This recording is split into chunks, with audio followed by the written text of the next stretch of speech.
قاضی امام ابو یوسف امام اعظم ابو حنیفہ کے شاگرد، وقت کے اتنے بڑے فقیہ قاضی امام ابو یوسف رحمت اللہ علیہ، کیسے بڑے عالم تھے۔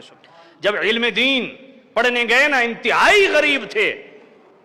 استاد نے کہا میں پڑھانے کے لیے تیار ہوں لیکن میرے پاس کھانا نہیں ہے۔ کہا استاد جی آپ پڑھانے کے لیے تیار ہو جائیں، کھانے کا بندوبست اللہ کر دے گا۔ 3 دن تو بڑا برداشت کیا۔ 3 دن کے بعد سامنے ایک تندور تھا، اس نے چھوٹا سا ایک جھونپڑا ہوٹل نما بنایا ہوا تھا، اس کے پاس چلے گئے۔ ہوٹل والے کو کہا میں بھوکا ہوں، مسافر ہوں، طالب علم ہوں، 1 روٹی دے دے تو یہ 3 مسئلے بتاؤں گا۔ اس نے کہا دیکھو دیکھو یہ آئے ہیں دین بیچنے والے، کہتے ہیں روٹی دے دو اور 3 مسئلے سن لو۔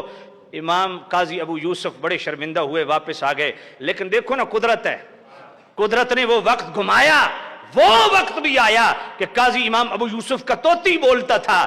اس ہوٹل والے نے اتنی دولت اکٹھی کر لی، اس کی ایک ہی بیٹی تھی، نشے میں کہہ بیٹھا کہ میں نے اگر اپنی بیٹی میں 2 جہانوں کی نعمتیں نہ رکھیں، میری بیوی کو طلاق۔ اب جب بیٹی جوان ہوئی، اب 2 جہانوں کی نعمتیں گنی نہیں جا سکتی، رکھنا تو دور کی بات ہے۔ جس عالم دین کے ساتھ رابطہ کرتا ہے اس نے کہا کیا بے وقوفی والا تم نے کام کیا ہے، 2 جہانوں کی نعمتیں گنی نہیں جا سکتی، رکھو گے کہاں سے؟ اس نے کہا اب اس کا حال بتاؤ۔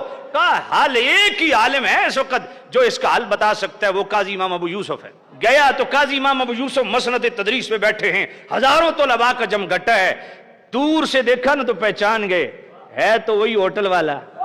پاس آ کے بیٹھا، کہتا حضور ایک مسئلہ پوچھنا ہے۔ کہا ٹھیک ہے، 1000 ریال ادھر رکھ، تجھے مسئلہ بتاتا ہوں۔ اس نے کہا عجیب آدمی ہے، میں ایک مسئلہ پوچھنے آیا ہوں، آپ فرمایا زیادہ بات نہیں، یہی مسئلہ ہے جو تیرے لیے مسئلہ بنا ہوا ہے نا، ادھر 1000 ریال رکھ یا 1000 درہم رکھ، اس کے بعد مسئلہ بتاتا ہوں۔ چاروں ناچار وہ 1000 ریال نکالے آگے رکھے۔ قاضی امام ابو یوسف نے فرمایا اب مسئلہ پوچھ۔ کہا حضرت ایسی قسم اٹھا بیٹھا ہوں کہ اگر اپنی بچی کے جہیز میں 2 جہانوں کی نعمتیں رکھوں نہ رکھوں تو بیوی کو طلاق ہے۔ کہا جا اپنی بچی کے جہیز میں صرف قرآن رکھ دے، یہ 2 جہانوں کی نعمت ہے۔ وہ سائل اٹھنے لگا، قاضی امام ابو یوسف نے بازو پکڑ لیا، فرمایا مجھے پہچانا ہے؟